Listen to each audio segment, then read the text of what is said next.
welcome to our next small business coffee chat with me, Hallie of halthegal Story Art. So glad you're here. So I know very little about computers. What I have been able to figure out are emails. So let me tell you, well, at my level, okay? Let me clarify that one for you. So I'm gonna tell you everything I know about emails, who, when, what, etc. So stick around if you want to learn everything I know about emails. So first of all, what do you use? I personally use MailChimp.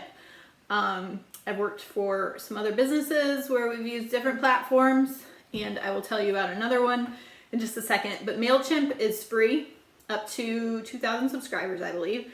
My audience is a lot smaller than that right now, so we're ready to grow. We can reevaluate, but until I get to 2K, I'm not worried about it. So even I have been able to figure out a pop-up subscribe newsletter form for my website. You should definitely have an opt-in on your website for your newsletter, because those are the people who want to hear from you and care about you. So I've been able to figure out how to create emails, how to link images to a website, whatever. If I can do it, you can do it. So definitely recommend the MailChimp. The other one I just learned about last week, here's the word, Klaviyo, which I can never remember how to spell or pronounce, so I wrote it on an index card for you, and I'll link it below. If you are hardcore selling through your own website, apparently you want Klaviyo. So Shopify and MailChimp no longer talk to each other, is what I've heard. So if you want to track sales through your emails, if you want to resend an email with a new subject line if they didn't open it the first time, all of that that's beyond me apparently happens through Klaviyo. So MailChimp is great just for staying connected with your fans. I've figured it out, as I mentioned. Unlike my website, it has in-program editing. So if my photo's too big, I don't have to open Photoshop, change the resolution, and then put it in. It'll let me change the resolution and make sure it matches the same size as the photo next to it. It's easy, and I can do it. So I recommend MailChimp. I also have a clipboard here for notes so I stay on topic. So if I glance down, that's what I'm looking at. So if I can figure it out, you can figure it out. I even figure out how to send an auto reply. Like if someone subscribes, they get their first email from you, letting them know what to expect in the days ahead, which we'll talk about more later also. And usually I can just, if I create a new email, I'll pull up my last one, swap out words and images and links, and I'm good to go, and it looks consistent brand-wise. It's still me, but I could change a few things, but I'm not starting from scratch every time. So there's templates in there too, which I haven't figured out, but usually I just use the old one, rearrange it, and we're good to go. So that works for me. Again, if you're hardcore, Klaviyo, do what you want with that information. Okay, when do you send emails and how often? The thing I learned this year is be consistent. So it honestly kind of doesn't matter. I used to, before 2020, just randomly send one if I had a bunch of new stuff on Etsy, or if I finished a brand new fairy tale feet painting, which usually take me like 3 months each, sometimes 5, sometimes 8, that I would let my newsletter list know, or if I had a new event that was coming up soon, I would send an email. So gone are the days of just when I get around to it or remember. Now I'm on monthly. I have not yet gotten to, the first Tuesday of every month or the second Thursday. I haven't gone that far. If you want to be consistent, that's great. I'm just not there yet. Also during lockdown, like when it was hardcore, we're shut in our homes, I was actually sending weekly coloring pages to my subscribers. So that was super fun, and I loved seeing people color them, especially with their kids when they would print it out and then tag me, post me, email them to me. Adorable. Even had a librarian this weekend show me the one she used for her summer reading program. So warmed my heart. That of course got exhausting. So as things started opening up, I went down to every other week with new coloring pages, because I was obviously also having to create the new content to serve my followers. So that took a lot of energy. So again, depending on what kind of info you're sending in your email, be kind to yourself because you love those on your list as well, if that makes sense. So now we are back to monthly, and August email is going out to my list tomorrow morning. So I already got it. I've got it designed. Everything's ready to go. It's even scheduled, so I don't have to log in and hit send at 7:45 a.m. It's gonna go by itself. So that is awesome. I'm so excited, and I'll put a link below so you can subscribe and see what I'm up to. So yeah, just be consistent with when you send it. Personally, I hate it. If I get like 5 emails from the same company in one day, I will delete, and never look at them. So just don't be annoying. It's a personal preference perhaps, but every email can't be your best sale ever. Am I right? So be consistent. Be nice to people. They're there because they love you, not because you're trying to pester them into buying something, is my opinion, at least as a small company. Yeah? All right. What else do we do? What do we send them? So Pat Flynn, Superfans, a book I read recently. Great book, especially as you start to level up in your business. His advice on email, for their first email they get, which is going to be your welcome email, give them a quick win. So give them a reason, reinforce why they subscribe to your email. Whether it's your top 5 recommendations for whatever you're known for. Yeah. If you have a podcast, link them to your top 5 most listened to podcasts. If you are a product company, show them your bestseller and a testimonial and why.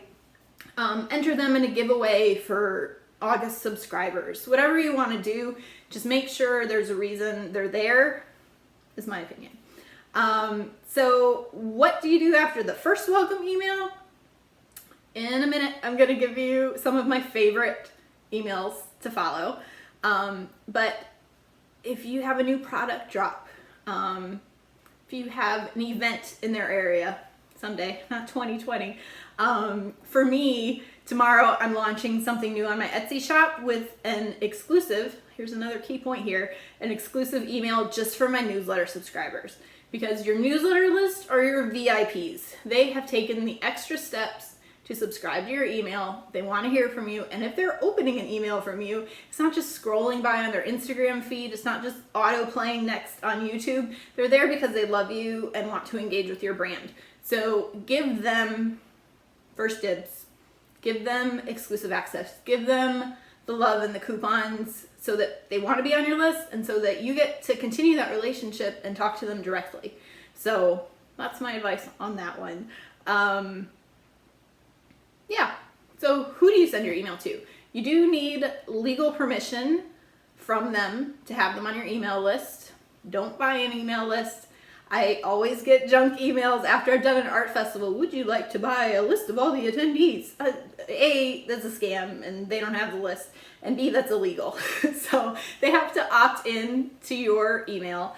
And at the bottom of every email, because we're using an email program, not just typing them a Google email, they'll always have the option to unsubscribe for privacy issues, whatever, which is great. So email is your most valuable tool because they want to hear from you. That's what I'm trying to say. And depending on what your product is, what you do, you can subdivide your list. I know like bands always get your zip code because they're going to email you if they're going to be in your area for a concert. Again, let's pretend it's not pandemic season, yeah? So, you know, I wouldn't send someone out in California, hi Ashley, an email when I have a gig in Athens, Georgia. She's not going to be able to make the trip. But the 4,000 fans I have in the Atlanta area, there's a chance they love me. They'll drive to Athens to come see my show. Yeah? Okay, hypothetical. You don't want to see me on stage. So again, you can subdivide whether if you have a separate educational email with lesson plans for teachers or new school supplies, you have a teacher list. You can have them geographically. You can have your art collectors on one list. You can have people you met at an art festival in Virginia on another list. However you want to do it. MailChimp makes that easy. Right now, I just have one big list because people who like my stuff, and there's not really any different information I'm sending out right now to someone based on their career or geography, especially because I have no events right now. So everybody gets the same email from me, but you have that power. So send info that's relevant to them. Don't be annoying. Give them a quick win, and treat them like VIPs. Those, I think, are our main points. Emails that I love. Scribbler is a subscription box for authors, and I don't know why, but they have the best emails in the world. So they either have a clever GIF, funny headlines, there's usually like 6 to 7 bullet points of media news or TED Talk or author advice, articles, new products, whatever. So they're always, name dropping themselves because they want you to subscribe to the box, but they're also giving relevant information to the people that are their audience, which is just fantastic. The other email list I really enjoy is Uppercase, which used to be a book box of teen books. She's now kind of your book recommendation girl. So she'll do 2-minute book reviews, or the top 3 books that you need to buy this month, or like it, skip it, borrow it, don't bother with it, it wasn't worth the hype, whatever. She just has succinct, punchy emails, and I enjoy them. So if I would just recommend engaging with your own favorite brands for inspiration. See what they're doing. That might influence what you send to your subscribers, but of course, make it for your audience. A lot of authors I follow are doing the monthly, just monthly, and they'll send, usually they don't talk about works in progress, which I love, but they'll talk about books on their nightstand, or their top 2 recommended books from the month that they just finished, or they'll randomly pick a giveaway winner from their full subscription list, and every month somebody on that email list wins an autographed book, which is amazing. So do what you want with your list, just treat them well because they're there because they love you.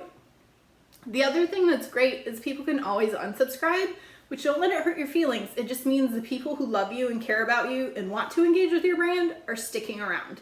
So they're not the people scrolling by on Instagram, or you're not randomly playing on YouTube next. It's because they want to hear from you. So make it worth their time. Make it happy. Maybe that's just me. I don't want to read a depressing email, I guess. But yeah, let it fit your authentic self. It is an extension of your brand. It's how you're reaching your most faithful followers. And don't be annoying. It's my advice. So if you have questions that didn't answer, drop them in the comments below, email me, DM me, whatever. I'm available. Happy to help. And I hope you learned something today. So more coffee your way. Look for my email tomorrow, and I can't wait to see yours.